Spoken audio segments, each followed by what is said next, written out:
in the comfort of my own home. I'm not going to go sit and eat food at my table while people are out on the battlefield. I'm not going to do that. And so David then says, well, who's going to know about my evil scheme? Because my cover-up plan's not working, I'm going to have to go to the next level. Verse 12, David said to Uriah, remain here today also and tomorrow, and then I'll send you back. So Uriah remained in Jerusalem that day and the next, and David invited him, and he ate in his presence and drank so that he made him drunk. In the evening, he went out to lie on his couch with the servants of the Lord, but he did not go down to his house. Even a drunk Uriah has more principles than King David at this point. David says, I'm going to try to cover this up by making Uriah be intoxicated so that he's not even thinking clearly, and then he'll go home to his house, won't he? No. And so what happened as a situation in verses 1 through 5, one time won't hurt. Who's going to know?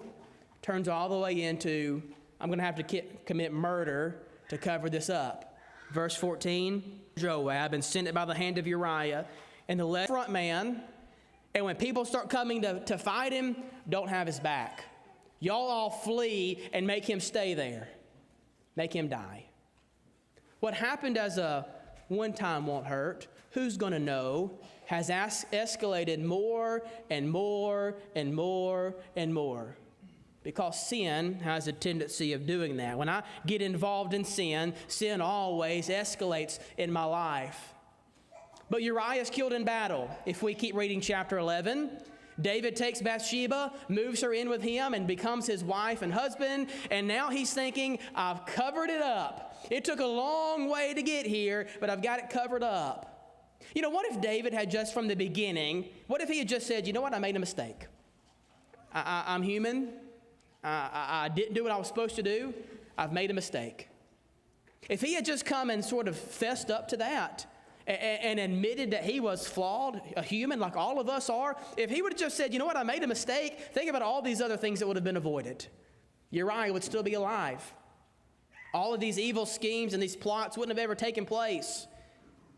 Someone's life was taken because David had so much pride he wouldn't admit when he was wrong. Maybe sometimes we hurt other people too when we have so much pride that we won't admit we're wrong. But David ends chapter 11 thinking, I've got it all covered up. Nobody, who's going to know? Who's going to know? And then we turn the page to chapter 12. Verse 1, the Lord sent Nathan to David. And he came to him and said, there were two men in a certain city, the one rich, the other poor. The rich man had many flocks and herds, but the poor man had nothing but one. The man who's done this deserves to die. He shall restore the lamb fourfold because he did this thing and because he had no pity. David hears this situation, and David, as king, thinks, Nathan has come wanting a sentencing. He wants me to be judged, and he wants me to give a guilty verdict or an innocent verdict. All the while, David thinks this is a real story. He thinks this is a real trial, so to speak. And David's guilty conscience is so bad, he's looking to blame guilt on anybody else. You know, when we feel guilty in our own lives, what do? We look at somebody else who, well, I didn't do what they did. Now, I may have made a mistake, but I'm not as bad as they are. At least I didn't do this. And so here David is with all this guilt from chapter 11, and he hears about this man that takes a lamb from somebody else, and David says, I can't stand this. As the Lord lives, he's going to repay him back. He's going to die. By which Nathan says, David, that man's you. Verse 7. David, you're that man. You think you've covered this all up. But don't you know that you're the one that stole that little lamb?